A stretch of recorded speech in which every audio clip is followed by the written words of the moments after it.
Up Radio. 98.5 FM Up Radio Training Station. Baik, Upmania lanjut lagi Santi bersama Anda, dan kali ini ganti guru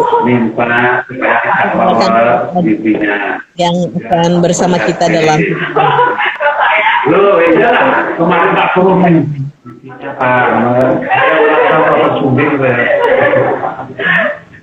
Halo. ya. Ini sedang dalam acara apa ini? Assalamualaikum. Waalaikumsalam. Ini lagi di kantor Basnas lagi persiapan mau safari jembatan. Oh ya.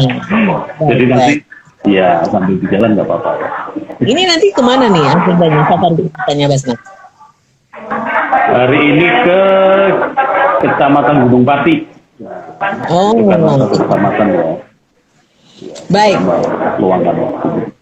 Oke, kan hari ini agak spesial ya. Nanti kita menghadirkan tamu, tapi memang agak unik. Nanti karena beliau ini bisa hadir, bisa tidak, makanya katanya sambil badminton. Nanti kita akan undang beliau.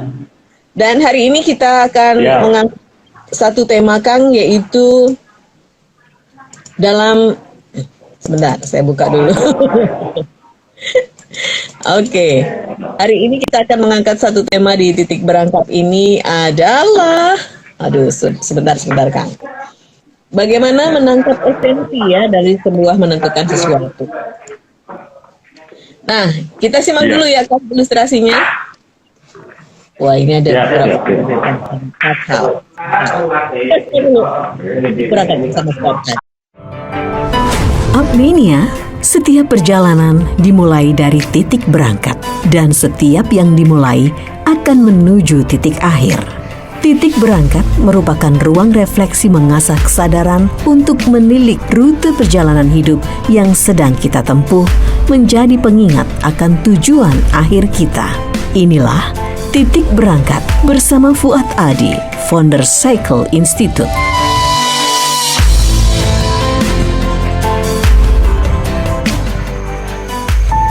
Dari sesuatu yang tidak terpakai atau ketika sesuatu telah habis masa kegunaannya, ia menjadi sampah. Meskipun sebagian di antaranya masih ada yang bisa diperas lagi kegunaannya menjadi produk daur ulang. Tetapi ketika benar-benar sisi kegunaannya telah tidak ada lagi yang bisa diambil, ia telah tuntas sebagai sampah. Dan ujung tindakan dari setiap sesuatu yang useless adalah dibersihkan lalu dibuang. Apakah itu karena rusak dan tidak mungkin diperbaiki, atau tiba-tiba menjadi tidak fungsi, atau karena membusuk, karena memasuki masa kadaluarsa, ataupun karena sedari awal merupakan hasil keputusan yang tidak jelas alasan kenapa sesuatu itu diambil atau diputuskan. Betapa dalam keseharian sesuatu seringkali menjadi sia-sia dan berujung menjadi sesuatu yang terbuang percuma hanya karena kita telah memilih menentukan sesuatu itu tanpa mempertimbangkan sisi esensinya. Apalagi jika itu berkait dengan kebijakan yang berdampak pada kepentingan umum. Maka bersiaplah dengan lahirnya kekacauan sosial yang bisa menjadi merembet ke urusan ekonomi lalu menuju kerutan politik yang krusial. Saat Anda membeli baju di mall hanya karena impulse buying misalnya, dan silau lantaran diskon yang sangat menggoda, padahal Anda tidak benar-benar membutuhkannya. Anda bisa jadi terkaget ketika sampai rumah, Anda coba ulang baju tersebut, lalu saat mencoba itulah menjadi terakhir kali Anda memakainya. Setelah itu menjadi tumpukan menambah sesak lemari baju Anda dan menunggu gilirannya disingkirkan ke kardus sampah rumah tangga Anda. Pun bisa jadi saat Anda mengalami tergoda, mata Anda lalu memerintah tangan mengambil sekaleng cemilan kering di deretan rak jajan supermarket hanya karena bentuk dan warna-warni yang lucu. Lalu karena sayangnya untuk dimakan, Anda memilih menyimpannya di almari yang sudah penuh makanan lain. Sampai akhirnya saat Anda buka lemari lagi, Anda mendapati cemilan itu telah berjamur. Jika kebiasaan memutuskan tanpa melihat esensi terjadi berulang di setiap keputusan penting Anda, bisa Anda bayangkan bagaimana Anda akan menjalani kehidupan Anda. Dan jika ini terjadi pada skala keluarga, lalu negara, seperti apa lagi keruwetan yang akan terjadi? Terlalu banyak sampah yang melingkupi hidup Anda. Sepertinya semakin jauh hidup Anda dari keindahan. Ya, itu tadi sebuah ilustrasi dari Kang Fuad. Kita sapa dulu Pak Rektor. Kita. Suhu, selamat siang Suhu. Selamat siang. Gus Fuad selamat siang. Romo. Iya, apa kabar nih Pak Fer? Kabar baik, sehat. Aduh, habis olahraga. Ini sudah selesai bulu tangkis ya? Sudah kalah tadi. Menang. Oh menang. Ya sudah nggak apa-apa. Orang itu dimenangkan aja ya, biar bahagia. Tadi kalau nggak menang, Kayaknya menangnya diatur. Ya. Menangnya udah diatur kayaknya. Oh, diatur sama yang maha kuasa itu. Wah, kalem kalau ini. Ini ada korelasinya sebetulnya nih Pak Fer dan juga Kang Fuad nih. Iya. Bicara esensi ya. Tadi sudah diilustrasikan oleh Kang Fuad, begitu fatalnya ketika kita memilih untuk melakukan sesuatu tanpa mempertimbangkan betul esensinya. Nah ini untuk ranah aturan dan lain sebagainya, bagaimana nih menurut Kang Fuad dulu nih? Ya sebetulnya pengalaman dari sehari-hari aja gitu kan. Kadang itu kita mengambil keputusan yang ya bisa jadi spontan itu ya bisa jadi baik ketika itu adalah memang dalam arti berbuat baik misalnya, tiba-tiba harus nolong orang yang itu tidak bisa kenal, oke, itu bagus. Tapi kadang yang namanya kayak tadi yang sebagai operasi impulse buying gitu. Nah tentu itu banyak hal yang apakah ini perlu, apakah ini memang penting, apakah ini mendesak, karena pilihannya adalah spontan dan sayangnya memang ternyata dari banyak studi itu seringkali keputusan untuk membeli itu lebih banyak didorong oleh situasi bawah sadar. Kata behavior itu begitu bilang. Perilaku customer itu ternyata lebih keputusan itu di bawah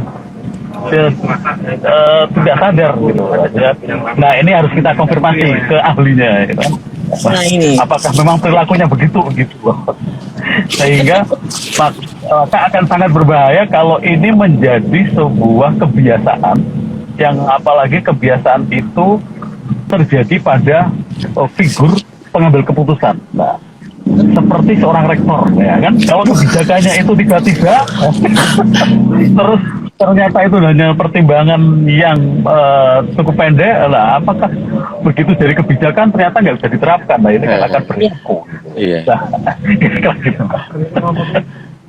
Iya. Nah ini Pak Fer, sebetulnya esensi dari semua hal itu apa sih Pak? Kita pengen ngerti dulu esensi itu apa Pak? Oke. Aku malah diuji, kok malah ujian lagi? Nggak berani sama Pak Rektor, saya nggak berani. Enggak gini, yang esensial bagi Mas Fuad mungkin berbeda dengan saya, yang esensial bagi saya mungkin berbeda juga yang esensial bagi Mbak Santi gitu. Bagi saya misalnya baju sepatu itu nggak terlalu esensial gitu. Saya sembarangan nggak bisa sih tampil kayak pejabat itu, aku nggak bisa ya, baju ya kayak gini deh. Jeans ya ini udah berapa 7 tahun mungkin jeans saya ini. Sepatu itu ya lumayan sih, lumayan bermerek tapi udah hampir 8 tahun kali. Itu untuk satu hal. Tapi untuk hal yang lain misalnya kalau saya jadi seorang pengambil keputusan untuk kepentingan organisasi lah, itu lain lagi gitu. Maka kalau sudah seperti itu ditentukan oleh pendulum yang dipakai gitu. Pendulumnya apa gitu. pendulum itu apa ya Mas Fuad ya? Pendulum itu acuan terpenting apa gitu. Nah, kalau kalau saya kemarin mengatakan kalau pas presentasi jadi rektor itu kan humanitate, kemanusiaan ya. Itu yang menjadi acuan saya yang paling esensial yang selalu berkaitan dengan kemanusiaan. Kalau tidak terlalu berkaitan dengan kemanusiaan, saya memutuskannya sambil ngekek-ngekek aja. Beli amat. Iya. Jadi barusan misalnya salah satu WR saya WA barusan tadi sebelum kita join. Pak, ini ada usulan nama kegiatannya ini. Shh, Mas Probo aja yang milih gitu aja, yang mutusin gitu. Jadi tidak usah susah-susah gitu. Nah, karena menurut saya gini sih, ada dua hal penting mengambil keputusan itu. Satu, kita harus mengambil keputusan. Dan ketika mengambil keputusan pasti ada resiko. Ya. Selalu sadar begitu. Dan resiko terbesar adalah ketika tidak mengambil keputusan. Itu yang paling penting. Ketika tidak mengambil keputusan itu resiko terbesarnya. Maka saya kadang-kadang kalau udah mengambil keputusan, ya wes mantep ngono wae. Mesti ono sing rak seneng iki mesti, itu enggak mungkin. Enggak pernah ada keputusan di dunia ini yang memuaskan semua orang, nggak bisa. Itu sih. Lalu kalau berkaitan dengan hidup kita masing-masing, nah ini menarik Mbak Santi, Mas Fuad. Kualitas hidup kita itu ditentukan oleh kualitas keputusan kita. Sangat aku kayak motivator toh. Prerogatif. Kualitas hidup kita itu ditentukan oleh keputusan kita. Nah, kualitas keputusan kita ditentukan oleh informasi yang ada di kepala kita, di pikiran kita, dan dengan siapa kita intens berinteraksi, bergaul. Nah, akhirnya kan ke sana toh. Kalau di kepikiran kita itu isinya hal-hal yang negatif, ya keputusannya bisa ditebak deh, gitu kira-kira begitu. Kalau kayak Mas Fuad ini, aku senang banget berteman dengan Mas Fuad, berinteraksi intens. Teman-temannya Mas Fuad ya orang-orang yang sangat spiritualitasnya kuat, pasti keputusannya akan ke sana deh, gitu. Lalu kualitas hidupnya juga soleh. Nah, saya temannya anak soleh. Itu Mbak Santi kira-kira. Ya. Baik, Pak Fer, ini kalau kembali lagi ya, kalau kita dibenturkan pada tadi kalau kepentingan untuk umat banyak, kalau hidup itu mungkin akhirnya resiko kita sendiri yang akan menikmati atau merasakan dampak dari keputusan itu. Tetapi ketika kita dipercaya kan kemudian harus memberikan sebuah keputusan kepada sesuatu yang memang mempercayai kita, tetapi dibenturkan dengan beberapa dikepung Pak ya oleh kepentingan-kepentingan. Bagaimana Pak sikap itu bisa diberikan walaupun tadi resiko pasti ada gitu. Iya. Satu tadi yang saya bilang pendulum. Pendulumnya apa? Kalau saya bicara tentang kemanusiaan berarti ya segala pertimbangannya akan bawa ke sana. Mungkin untuk itu saya harus butuh kos. Jadi pendulum saya bukan kos. Kan ada juga pemimpin yang pendulumnya itu biaya kan. Yang penting yang paling murah, yang paling hemat lah. Keputusannya apa? Yang nggak ngeluarin duit deh gitu. Keputusannya apa? Yang biayanya sedikit deh gitu. Itu kan ada juga. Kemudian juga ada yang populis. Keputusanmu apa? Ya membuat orang semua seneng deh. Bos tapi nanti rugi gak apa-apa gitu. Bos kalau bangkrut gimana? Ya nggak apa-apa bangkrut. Yang penting orang-orang seneng. Itu kan. Lalu orang juga ada yang menikmati seperti itu. Maka setiap orang pendulum-pendulumnya berbeda. Demikian juga ada yang mungkin kalau kehidupan spiritualitasnya kuat, barangkali juga berbeda kan. Setiap mengambil keputusan dia akan mereferensikan keyakinan-keyakinannya. Ini saya harus bertanggung jawab kepada yang maha kuasa. Itu ada juga yang seperti itu. Gitu. Ada juga yang keputusan itu diambil pokoknya menguntungkan saya. Apapun itu. Ya, masing-masing orang lalu punya pendulum. Itu kira-kira Mbak. Baik, ini sudah ada yang merespon, kita buka dulu WhatsApp-nya. Sepertinya ada nunggu-nunggu karena kita sudah publikasi ya. Kalau mau menghadirkan Rektor Unika Sujiwo Pranoto, Pak Ferdinand ini. Yang tadi saya sih menyebutkan, kayaknya beliau sambil di lapangan deh. Tapi ternyata sudah ada di mobil ya. Sudah ganti baju. Itu malu aku. Soalnya badanku one pack. One pack. Baik, kita baca ini. Ada Susiati. Selamat siang, Apredio. Selamat siang, Pak Fuad. Wah, tumben banget nih ada tamu di titik berangkat.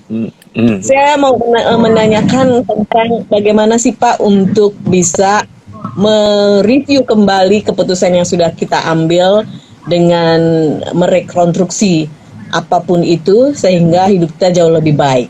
Pendapatnya dan sarannya saya tunggu dari bapak-bapak. Susi, terima kasih Sus. Silakan ini. Iya. Mas Fuad dulu urut senior. Yang kalau nasihat itu biasanya dari yang lebih sepuh loh. Ya, seperti kita menyimak tadi dari Pak Ferdinand ya kan, bahwa ternyata lebih berisiko ketika kita tidak mengambil sebuah keputusan. Jadi ketika sudah terambil sebuah keputusan dan itu menjadi jejak dari perjalanan hidup, ya sudah, itu biarkan terlewati. Untuk kalau kita tidak pernah melakukan itu, tidak pernah mengambil suatu keputusan, tidak pernah ada jejak, maka kita tidak punya kesempatan yang namanya untuk merefleksikan kemudian apa yang mau kita perbaiki. Gitu.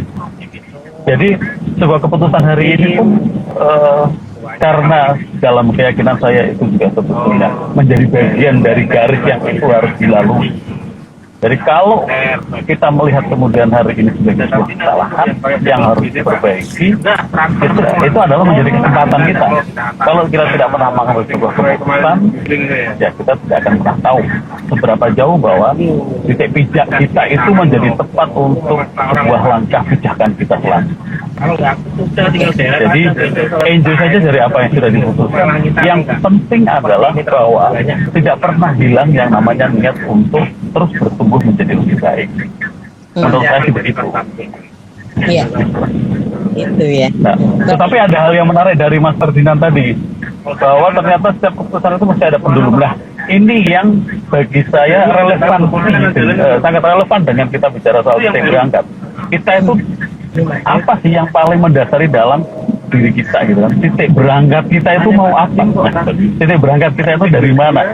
Nah, ketika semua keputusan itu didasari dikembalikan lagi ke titik berangkat kita, ya itu menjadi esensi tadi. Saya sih melihatnya gitu. Ya. Gitu Pak. Baik. Pak Fer. Oke. Bisa melengkapi. Iya, mungkin mereview keputusan yang sudah kita ambil menurutku perlu, tetapi tidak mutlak gitu ya. Saya itu gayanya agak aneh juga sih. Keputusan yang sejam saya ambil baru sejam yang lalu misalnya, lalu dianggap salah atau apa, ya sudah tak pikirin sih. Ya putuskan berikutnya lagi apa gitu kan. Jadi bukan sembarangan, tetapi menyesali keputusan itu menghabiskan energi gitu loh, intinya itu sih. Menyesali keputusan itu bagi saya menghabiskan energi. Lebih baik pikiranku tak pakai untuk lalu next apa gitu. Kita putuskan berikutnya bagaimana gitu. Kan banyak orang yang terjebak pada itu sih, pada menyesali keputusan. Kenapa dulu gue nggak ambil ini? Kenapa dulu aku nggak milih ini? Kan gitu banyak sekali. Nah, itu menghabiskan energi. Dan kalau orang berlari kayak dikasih ditali gitu loh, ditarik, jadi nggak bisa bergerak, nggak bisa maju. Ya, nggak bisa kemana-mana ya? Ambil keputusan lalu nggak bisa kemana-mana. Kalau misalnya keputusan itu dianggap salah atau kurang pas, ya diperbaiki, putuskan lagi gitu aja sih. Jadi saya modelnya hampir tidak pernah menyesali keputusan gitu dari hal yang kecil. Misalnya aku pernah beli mobil second gitu, lalu kenapa nggak ambil yang itu, sudah toh jual aja terus beli yang lebih baik, nggak usah dipikir berat-berat. Ya, jadi karena kalau menyesali ya nggak usah repot-repot gitu sih. Dan banyak orang yang nggak tahu sih, kayaknya malah menikmati menyesali sebuah keputusan yang diambil gitu. Kali saya itu habisin energi deh gitu. Betul, merugi ya Pak ya. Baik, ini sudah ada yang masuk di Instagram Live. Ini ada Muda Basya. Bagaimana menentukan Bagaimana menentukan ke atas ini. Bagaimana menentukan apa ya? Bagaimana menentukan esensi dari suatu hal sebagai dasar mengambil keputusan? Ini dari Muda Basya. Hmm. Silakan, Pak Fer.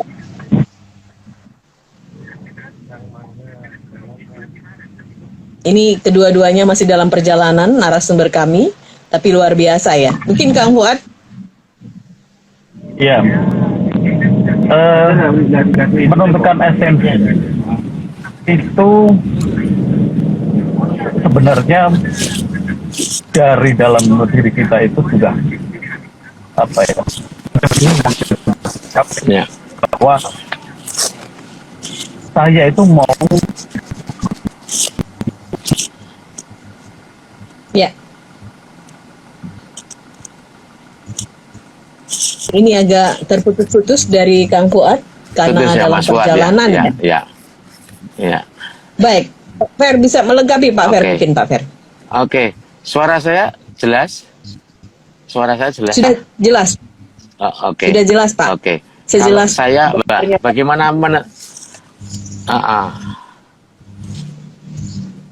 Bentar, Iya. Mas Fuad masih mau berusaha masuk ya. Ya.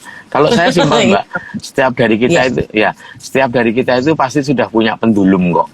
Hanya kadang-kadang kita tidak buka, lalu pendulum itu tidak kita asah, sehingga kita merasa nggak punya pendulum. Padahal setiap orang punya pendulum. Bagi Mbak Santi dalam hidup yang paling penting apa? Itu sih, itu pertanyaan awal untuk menemukan esensinya. Kalau saya misalnya tadi saya bilang kemanusiaan ya wes itu aja. Ya, tadi malam saya diskusi dengan seorang teman senior, beliau itu salah duga. Oke. Salah duga. Salah duga karena dianggap saya banyak duit. Saya diajak bisnis bareng investasi. Loh, saya itu nggak punya duit. Kalau punya duit, cuma Kang? ya Iya. Sudah kembali. Ini adalah salah satu resiko sebetulnya keputusan ketika kita menggunakan teknologi untuk siaran, Pak ya. Tapi niat kita baik untuk berbagi, untuk sharing. Jadi so must go on gitu aja. sudah bisa kembali. Halo. Ya, Kang? Sudah jelas, Kang, sekarang? Sudah ya? Ya. Ya, sudah jelas. Iya, bagaimana kita menentukan esensi itu tentu itu berkait dengan soal apa yang kita pahami tentang pilihan hidup yang itu menjadi landasan kita. Jadi ketika kemudian kita berada dalam pilihan-pilihan yang substantif, tentu akan berbeda dengan pilihan-pilihan yang itu cenderung untuk memilih yang bersifat lebih ke aksesoris gitu. Nah, jadi dan ini memang ada sebuah proses, ada sebuah faktor yang itu bisa mempengaruhi ya dari pergaulan tadi itu gitu. Nah, tetapi sepanjang kemudian kita itu meyakini dari penemuan diri yang itu akhirnya menjadi setiap pilihan kita, ya sudah. Proses menemukan inilah yang menurut saya lebih penting gitu. Ya kan? Akhirnya kita bisa, karena tentu terciptanya kita itu kan berada dalam sebuah mandat masing-masing ini. Nah, Mas Ferdi meskipun jago di dalam badminton, saya belum pernah tahu ayatnya beliau mendapatkan medali emas dalam Olimpiade misalnya, kan gitu. Tapi bahwa mandat beliau sebagai seorang itu yang lebih mengena waktu itu. Nah, dugaan saya sih begitu gitu. Jadi yakin pada pilihan inilah itu yang akan menjadi menguatkan bagaimana pilihan-pilihan kita. Gitu. Saya begitu. Tidak salah. Baik. Pak Fer ini jago main bola juga loh, Kang. Jangan sembarangan loh. Beliau ini hebat nih. Oh iya. Bola. Kalau bola jago, beliau manajer CEO.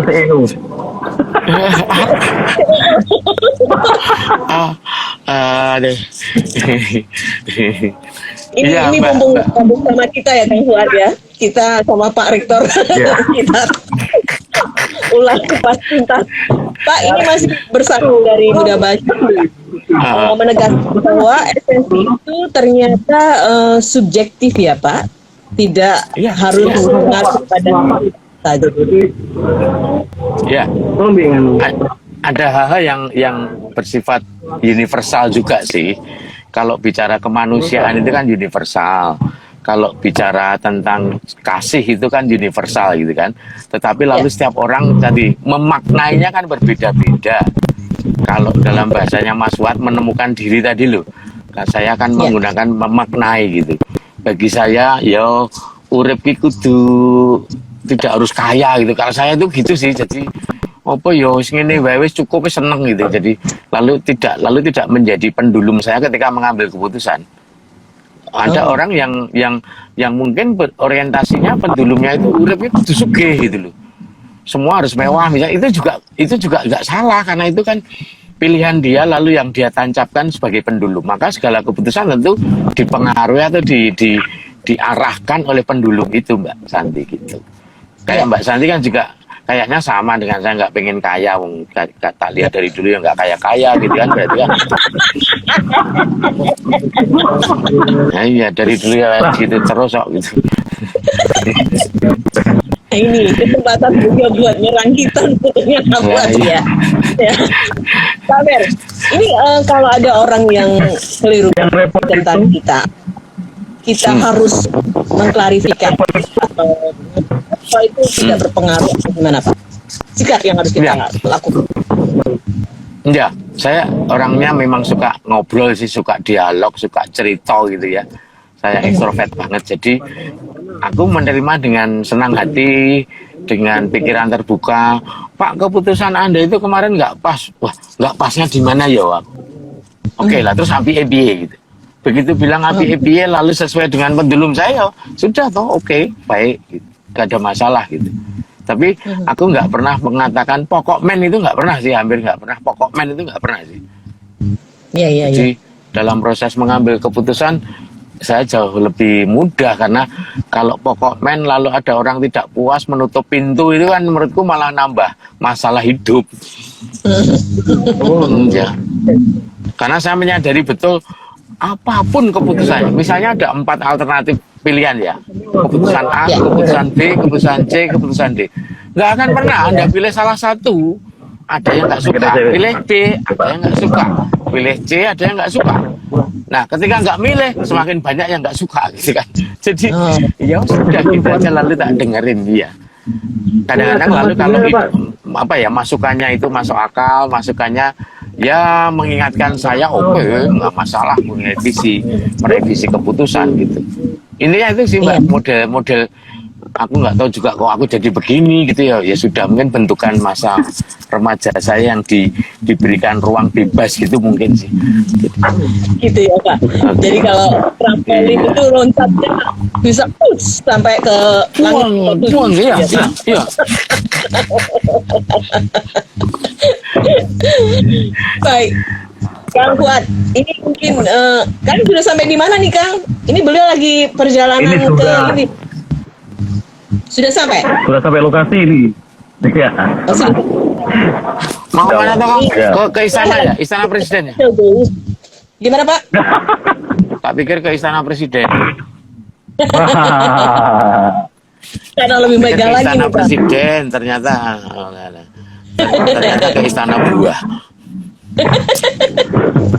Baik, Kang ada tambahan tadi tentang bagaimana subjektivitas sebuah esensi itu dari masing-masing orang punya sendiri-sendiri ya, tidak ada kelas bakunya. Iya, memang kemudian kita tidak bisa melihat secara mutlak hitam putih gitu ya. Artinya pada pilihan-pilihan itu ya sah saja bahwa kita itu berbeda, memang dasarnya juga berbeda kan gitu. Hanya bagi saya sih, seberapa kemudian sebuah pilihan itu, sebuah keputusan itu ketika dia memiliki dampak gitu Nah ini yang kemudian harus dipertimbangkan gitu kan. Kalau itu pure urusan yang hanya berdampak kepada pribadi, oke, orang bisa bebas saja menentukan apa. Tapi ketika ini kemudian berdampak tidak hanya kepada dirinya, itu yang menurut saya mesti agar tidak menjadi sebuah sia-siaan gitu, ya kan? Tapi ya tentu ketika keputusan kita itu lebih berdampak positif kepada lingkungan sekitar, ya itu akan lebih bermakna daripada sebuah keputusan yang itu justru membuat tidak produktif gitu. Nah, maknanya menurut saya di situ. Dan ini juga pilihan, artinya apakah kita itu kemudian akan hidup menjadi makhluk yang lebih cenderung individual atau kemudian yang bisa bermakna bagi banyak orang itu. Kita juga harus pilihan hidup. Iya. Nah, Baik. yang mendasari tentu banyak faktor ya. Iya, karena ini Kang Fuad harus khutbah di situ, Pak Rektor. Jadi kita Nah, saya Mendengarkan mau khutbah, bukan khutbah. khutbah ya. Pak Aku Fer, ngimami toh, Pak Fer. aku sing ngimami. Pak Fer mau tahu Kapan nggak? dewe jamaah itu? Baik, Pak Fer mau tahu nggak gimana respon Santi ketika tahu Bapak di posisi ini? Apa coba? Mau tahu nggak? Jujur nggak? Pengen toh, Saya harus- pengen Oh, pengen. tahu. Baru kali ini loh ya. Saya punya guru yang seperti ini. Pak Fer, thank you banget. Banyak yang mengucapkan terima kasih berguru dengan Bapak yang luar biasa, dan saya sempat bahagia juga dengan Pak punya teman seperti Pak Fer. Dan Pak, bisa dikasih clue Pak dari perbincangan kita hari ini memilih sesuatu dengan mempertimbangkan esensi. Silakan Pak Fer. Saya dulu ya. Oke, ya. Ya. Hidup kita itu ternyata kalau direfleksikan setiap saat itu memutuskan loh ya. Iya. Setiap saat itu. Kemarin saya memutuskan menjawab ya bisa siaran gitu ya. Terus tadi saya barusan memutuskan nggak jadi pakai baju badminton, malu gitu. Aku memutuskan mandi gitu kan. Terus begitu. Nanti habis ini saya memutuskan makan di mana ya, makan siang di mana, itu memutuskan lagi. Terus setiap saat memutuskan. Tetapi itu sebenarnya adalah cara untuk mengasah sebenarnya pendulum kita itu apa gitu. Nah, itu kalau direfleksikan semakin jelas, semakin kuat pendulum kita, yang itu nanti akan menolong ketika suatu hari kita harus memutuskan hal-hal yang lebih esensial gitu. Tadi yang kata Mas Fuad, nek tidak berdampak bagi orang lain tuh saya ngekek tok, memutuskannya ngekek. Pakai baju mana sembarang lah wes gitu kan ya. Tetapi ketika saya harus tampil di depan publik, tampil di depan publik ya opo. Saya milih batik yang paling bagus ya, yang tidak saya beli, pemberian Yang paling bagus yang ceramah punya, gitu, maksudnya. Ya cuma diberi, kalau ceramah itu kan dapatnya batik gitu kan ya. Itu kan tentu saya memutuskan itu. Saya tidak bisa lalu seenaknya toh gitu. Saya mempertimbangkan keputusan saya ini berdampak. Tapi kalau hanya untuk kegiatan sendiri, nggak terlalu banyak orang, teman-teman yang kita kenal, ngapain itu semuanya easy going aja gitu. Itu sih. Ya. Jadi menurut saya kualitas keputusan juga karena tadi selain ditentukan oleh informasi yang kita miliki, kemudian interaksi intens yang kita bangun dengan siapa, itu mempengaruhi banget. Keputusan Pak Jokowi itu sangat dipengaruhi oleh orang-orang sekitarnya. Ayo percayalah gitu. Iya kan? Iya. Ya, coba keputusan coba misalnya Mas Fuad itu dengan Pak Jokowi, wah mesti kebijakannya jos. Sayangnya Mas Fuad nggak direken sama Pak Jokowi gitu. Iya kan? Pasti. Iya kan, termasuk ketika kita dulu remaja. Nah, iya. Ketika remaja dulu itu mau main kemana, nonton apa, itu kan dipengaruhi juga oleh teman-teman kita, toh, dengan siapa kelompok kita kan. Iya kan? Iya. Dulu kan zaman kita kan masih sewa video Betamax itu loh. Iya toh Mas. Iya. Ya, nyewa apa. Dulu saya sama Mas Fuad triple X gitu kan. Ternyata. Tapi kalau teman-teman iya ya. Gitu sih Mbak. Jadi Oke. setiap hari, setiap jam, setiap detik itu kita memutuskan. Bahkan ketika kita di traffic light itu kita memutuskan loh. Ini lampunya kuning. Kuning itu tak gas apa tak kurangi gasnya gitu. Ya, Iya kan? Bahkan Betul, dalam betul. posisi-posisi seperti itu. Nah, jujur saya ingin mengatakan salah satu profesi yang paling berat di dalam mengambil keputusan itu wasit sepak bola. Karena dia memutuskannya hanya dalam sekian detik itu. Oh iya betul. Iya. Ini penalti enggak? Ini penalti enggak? Enggak boleh mikir. Kalau berdasarkan pasal sekian penalti enggak? Ya enggak bisa. Dia mengambil dalam keputusan dalam 1 detik. Ini pelanggaran. Pelanggaran atau bukan? Kalau pelanggaran kartu kuning atau kartu merah.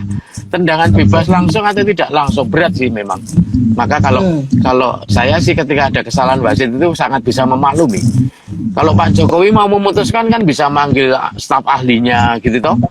Staf kepresidenan minta pertimbangan. Lah wasit nggak punya waktu 1 detik kan, nggak mungkin dia keluar lapangan buka buku dulu yang paling tepat apa, nggak mungkin. Gitu sih. Jadi saya lalu sangat- peluit ya. lah ya mau kita ketinggalan ini ruang ganti ini kan agak lucu.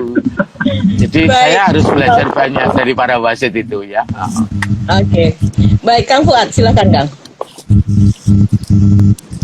Iya, pada dasarnya kita tidak bisa menghindari dari untuk mengambil keputusan dalam setiap langkah gitu. Karena sadar atau tidak, setiap detik itu bahkan waktu yang mau kita lalui seperti apa, itu juga kita ditentukan oleh keputusan kita. Saat ini misalnya, apakah saya ikut safari atau tidak, kan sudah ditentukan. Dan itu perubahan itu bisa terjadi setiap detik juga.